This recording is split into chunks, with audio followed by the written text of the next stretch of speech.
Hello and welcome back to the Life Skills YouTube channel. Today we are going to be talking about my top 23 books of 2023. I wasn't going to film this video today or at all, but then I want to remember what my top 23 books were because I read a lot of books. And a lot of times I'll post them on my Instagram story and then I will be like, that was a terrible book. I really hope no one takes the books I post on my Instagram story and reads them. And instead, you can get your recommendations here. I ranked the top 23 books that I had. I went through my Goodreads and took my 5-star reads and then my 4.5 higher 4-star reads and put them onto a list. And I'm super excited to share them all with you. I'm not a person who owns a lot of the books that I like because I think it's silly to buy books if you're only going to read them once. So I get all my books at the library.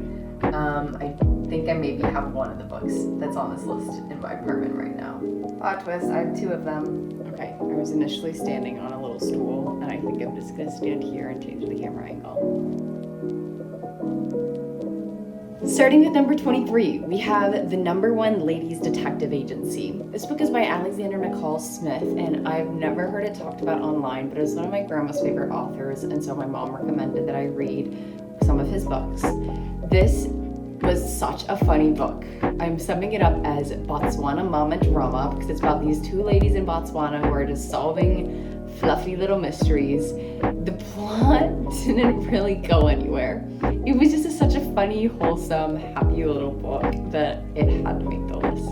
Number 22, we have the Iron Flame 4th Wing series. This one got a ton of hype this summer, and then November, as Iron Flame was released, I listened to that as an audiobook, and it was pretty good. Like, I enjoyed it. It was a good reading experience. It got me into fantasy a little bit. I'm not normally a fantasy reader, but I did enjoy the Iron Flame 4th Wing duology. I know there are more books coming soon, and I want to read them, but this is what there is for now. Number 21 is People We Meet on Vacation. This is the only Emily Henry book that made this list. I know a lot of people were freaking out over Happy Place this summer, but I didn't like it. People We Meet on Vacation, which I think is overall people's most disliked Emily Henry book, is actually my favorite Emily Henry book. I don't have a review written in Goodreads for this one, but I did enjoy it. I thought it was a sweet book. I love the friends to lovers situation that we had going on here. Next up, we have Things We Never Got Over by Lucy Score. I think Lucy Score is a great writer. She has incredible banter. I'm currently reading The Christmas Fix by Lucy Score, and I love her banter. I think her spice is a little bit too much for me, and that's why it's lower on the list, but her writing is great. My Goodreads review says, I flew through this book so quickly. It was super well written, interesting and engaging, and I really liked the characters. The dialogue, found family, and setting were all great. The main things it lost points for me on were immaturity and sex. If you don't like a spicier book, maybe don't read this one, but it has to make the list just because her writing, it's so witty. Next up, we have a Riley Sager book. If you know me, you know I love Riley Sager, and I went through a huge Riley Sager kick in about January of this year. That was really one of the things that kicked off my reading obsession. And so coming in at number 19, we have The Only One Left by Riley Sager. This is the book that I was excited for this summer, not Happy Place, this one. And I'm just gonna group all of Riley Sager's other books because I've read his whole backlist on this one, number 19, because all of Riley Sager books are so good. They all have me screaming on the edge of my seat. I do have another Riley Sager book that's gonna make the cut a little bit higher, but the rest of them have to get an honorable mention in here. Next up at number 18, we have Finley Donovan is Killing It along with the rest of this trilogy. I think Finley Donovan is hilarious. I really enjoyed the writing of this book. I just found my bullet journal with more detailed book reviews, so I'm gonna read what I wrote about this one. The twists were insane, and I read most of it in one sitting because I couldn't stop. It was so well written, funny, not overly explicit, etc. The sole thing I didn't like is that it was one of the books where the characters keep digging themselves into a trench of lies, which makes me cringe. Still a 4.5 out of 5 though. So Finley Donovan, you're great. I love you. I wish there were more books in your series, except at the same time, I feel like 3 is a good stopping point for Ellie Kazuyama. Next up, we have Yours Truly by Abby Jimenez. I love how Abby Jimenez adds a little bit more depth to her romance novels, and I think this book was really sweet. I love slow burn. There is fake dating in this one, which is a fun trope. It's not like my top romance trope, but I do like a good fake dating scheme. My review says there was some immaturity, and I don't remember it totally, so I can't say what I meant by that, but I do think it's a really sweet rom-com, and I would recommend it. Okay, number 16, we're starting to get into the books that really mean something to me. These from 11 to 16, 5 books that are 4-star reads probably, but because of what they mean to me, they're a little bit higher because they actually changed my life a little bit. So we're starting with Daisy Jones and the Six. This one changed my life in that Daisy Jones and the Six isn't just a book, it's a whole world. And Taylor Jenkins Reid does a really good job about making her books a whole world. You see it with the McRiva universe, with Daisy Jones and the Six, with Carrie Soto is Back, with Malibu Rising. It's all in the same world, and I think that's really cool. With Daisy Jones, I love that there's actually a soundtrack you can listen to. I was watching the TV show at the same time. My parents watched the TV show, and it's just a really fun atmosphere in the Daisy Jones world. Also, just the style that she writes in is really unique, especially in Daisy Jones and the Six. Number 15 is also Taylor Jenkins Reid. Carrie Soto is Back. This one changed my life because it made me start playing tennis. This is the book that did it. After I read this book, I went home, got my tennis racket from when I was a kid, and started playing tennis literally by myself, alone, playing tennis this summer. It was a whole thing. So Carrie Soto is Back. You really did this to me. I read this on the train to Chicago to see my friend in one sitting, and it was such a fun, good book, really getting me into the world of the characters. I loved Carrie Soto is Back. The next book is one of the 2 books that I actually have with me. It's because it is nonfiction, Building a Resilient Life by Rebecca Lyons. I read this with my discipler this summer, and it is such a good book. I've annotated it and everything because this is the book that gave me the motivation to go for it this semester, to take a lot of classes and continue working, continue being on leadership and crew. And this book was the catalyst to that resilience that I went through this semester. So I love Rebecca Lyons. I think she's a great writer, and this is nonfiction, like I said, and made me really think about my life in a different light. So this one is number 14. Back to fiction for number 13, Hello Stranger by Catherine Center. I remember finishing this one on the floor of our living room this summer and loving it so much. My review says, this book was absolutely adorable. The characters were so cute, it was lighthearted, fun, closed door, and the story was all around so happy. So I would definitely recommend Hello Stranger. You should go pick it up. It's a romance, but it's closed door, and I love a good closed door romance. Next up at number 12, we have The Penderwicks at Point Moet. I read this one because I wanted to read a good Penderwicks book for the summer, and I thought this was a perfect summary one. I think the original Penderwicks was not in at the library, and this is the first of, I think, 3 children's books that are on this list. I really enjoyed this book. I've read it before, and I just think The Penderwicks is a sweet, wholesome summer read. At number 11, our final 4-star read. This one pushes 5-star for me just because of the context of when I read it. The Cheat Sheet is the book that got me back into reading. It's a ballet dancer, football player, friends to lovers, fake dating situation, narrated from both perspectives. And oh my goodness, I think about this book all the time, and I really want to reread it. I don't think if I read it again, it would be as good as I built it up to be in my mind, just because it was that first book when I got back into reading, but I would still recommend this book. It's also a closed door romance, I'm pretty sure, so no spice, which makes it the perfect book to get you into reading. Okay, we've made it to the top 10. Starting out with number 10 is a children's book, Walk Two Moons by Sharon Creech. This is my favorite book as like a 4th grader, 5th grader, I think, and it still hits. It was sadder than I remembered it being, but still just as funny. It's about a girl whose mom passes away, so she goes on this road trip with her grandparents, and you don't really know exactly what's going on the whole time, and as she's on this road trip, she's telling her grandparents the story of this girl in her class who's sort of goofy, and in the end of the book, it all comes together and really has a beautiful ending. Coming in at number 9, we have another children's book, Orbiting Jupiter by Gary Schmidt. My roommate told me to read this one. She and her sister both read it over winter break last year, and so I decided I'd pick it up and give it a go. This book was so sad. Like, there are not a lot of books that make me cry. I don't think I cried reading this book, but I was like feeling emotional. Like, there are books that have made me feel emotional, but they don't really make me cry, and this was one of those books. It was really sweet and really sad, and I would recommend it if you're looking for a book that you can sit down and read in one sitting. Number 8, we have It Ends With Us by Colleen Hoover. Colleen is not one of my favorite authors, but she's also not one of my least favorite. I know a lot of people fall into either loving or hating her. It Ends With Us was a 5-star book. I thought it was really good. There are some sensitive subjects in that book. It does talk about abuse, but I like how it wasn't a traditional romance novel. It had some depth, it had some substance to it, and it was really well done. Other books by Colleen Hoover that I've read, Reminders of Him is a solid 3 stars. Verity was like negative 10 stars. I absolutely hated that book.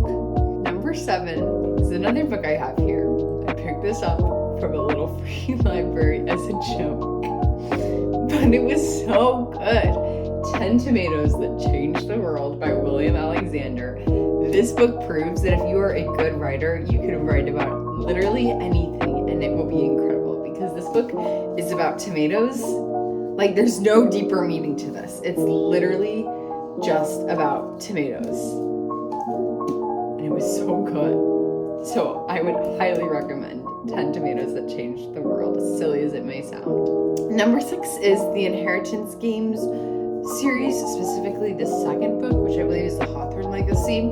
I love these books. I like how they're sweet and innocent, and there's a puzzle. It sort of is like the Mysterious Benedict Society. And I remember with the second book, I think it was, I was reading it while I was walking home from ballet, and I didn't want to put it down, so I went into the library and curled up in a big armchair and just sat there and devoured the rest of the book because it was so good.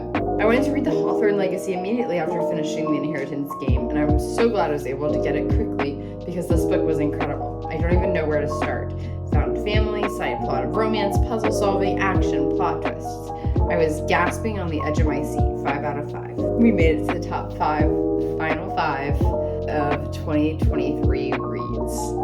Coming in at number 5, we have One True Loves by Taylor Jenkins Reid. I love this book. In terms of romances, I do read a lot of romances, but they rarely are ranked highly, and this book was genuinely ranked highly.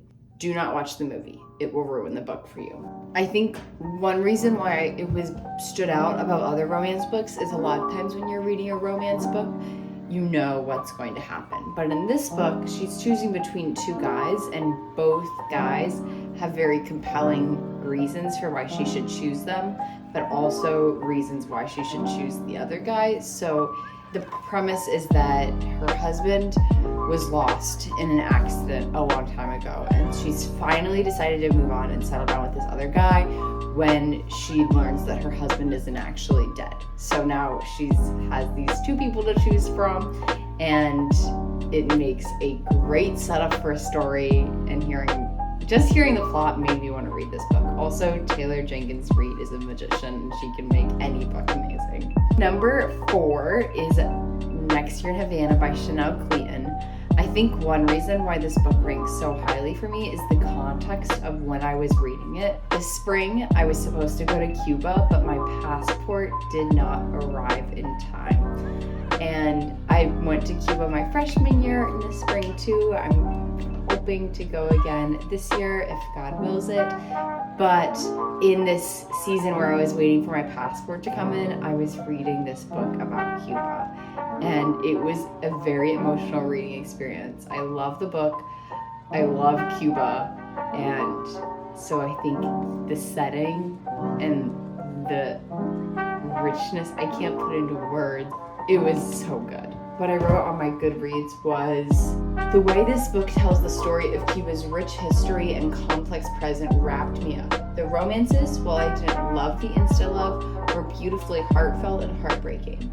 It made me yearn for Cuba and fall in love with its everything. Because it wasn't just a romance story between a man and a woman, it was a romance between a country and its people.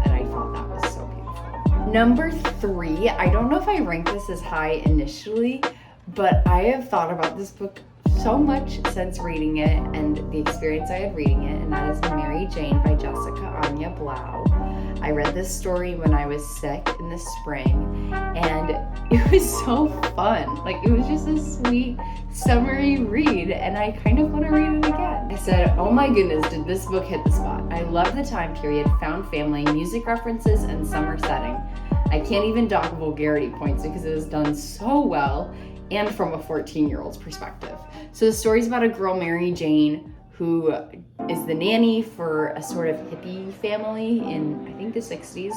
And she comes from a very uptight, straight-laced family. I came from a semi-sheltered background, but my parents weren't sheltering us, more so they were educating us in a very healthy way. Seeing it from the perspective of a girl that came from a family like that, but did sort of hide her from some of the worldly things, I felt like I could relate to the main character in my sort of innocence and upbringing, but also see where she was coming from, being put in a very out there family and learning about the world through that. I thought it was a really special and unique book, and I really would recommend it. So is my number 3. My number 2 book was a Riley Sager book because I love Riley Sager thrillers, which you wouldn't expect. I'm a girl with bows in her hair and a dress on right now. You would think that I'm a romance lover, but thrillers. So this book, Lock Every Door by Riley Sager. It was early on in my reading obsession, and it had me hooked. I was sitting there screaming at the pages because this book, oh my goodness.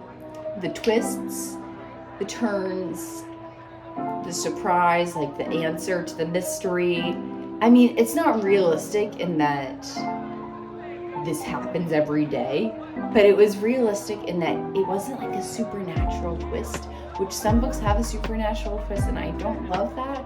But this book, it was like, oh my goodness, that could actually happen. You just have to read it. You have to read this book. It's so good. Lock Every Door, Riley Sager, number 2. Number 1, another one that I did not see coming, because this is a romance, which you wouldn't expect a romance to be my top 1, given the fact that romances don't normally get ranked highly for me. And it's fantasy, which is a shocker because I'm not a big fantasy person. And it's historical, which I don't read a lot of historical books. But the book that is my number 1 for 2023 is Divine Rivals by Rebecca Ross. And the sequel to this book, or like the second book in the series, I'm not sure if more are coming after the second one, is coming out in like a week. And I'm so excited for it, but I don't know if it will live up to the hype of Divine Rivals. The Divine Rivals is the story of 2 journalists, I believe, that are enemies, but the girl is writing letters to her brother and slipping them under her closet door, and she wakes up and they're gone. And she thinks that her brother is getting them, but actually her enemy is getting them. And he knows that she's writing them, but she doesn't know that he's reading them. And Divine Rivals tells their love story. It was a really good book. I would highly recommend Divine Rivals. Obviously, it's my favorite book of the year, and I can't wait for the next one to come out. I think out of all the books that have come out this year, this is the one that I'm most excited for. Also, the only one left. That one was really good. Okay, editing Caroline coming in here because it is about a week later and I've read so many books this week, and 3 of them probably should be making this list. One of which is The Naturals by Jennifer Lynn Barnes. This is another series by the same author who did The Inheritance Games. I would probably put this in the teens area of this list. I'm not exactly sure where, but this book was so good. It's sort of like Mysterious Benedict Society, Inheritance Games vibes, young adult though. I love it. It's great. Next one, I read Once Upon a Broken Heart by Stephanie Garber. Yesterday I finished it, and this book was like fairy tale fantasy, which I loved. It was so good, and I can't wait to get the next one from the library because they left out a cliffhanger, and I really don't know what's going to happen with this. So I'm super excited for the next one. This would probably be a 5-star read, maybe like coming in at 5 or 6, knocking some back. And then, okay, I haven't finished this one, but the sequel to Divine Rivals came out, and I'm on page 72. It came out yesterday, and I had to finish the other book first. So I'm not super far, but follow me on Instagram to find out where this one gets ranked, because so far it is really good. That is the end of this video. I definitely did not see my book obsession coming for 2023. If you had asked me this time last year, I got into reading right after Christmas. So it's been about a year that I've been into the book world, and I don't know what 2024 is going to hold in terms of reading for me, but I hope I continue reading because it's a hobby that I've really enjoyed picking up. I don't have a ton of book videos here. I did do a little reading vlog a couple weeks ago in December. I did do a tier ranking back in May or June that had about 80 books, so it's pretty relevant, or it's pretty up to date, and it includes most of the ones that I talked about in this. If you enjoyed this, make sure you like, comment, share, subscribe, all those YouTube things. You can follow us on Instagram at Life Still Is for more book content. Comment down below if you want to see more book content. I'm sort of hesitant to publish book content because I know that's not the basis of my channel, but I do enjoy doing it every once in a while. So comment down below if you want to see more. And other than that, I will see you in our next video.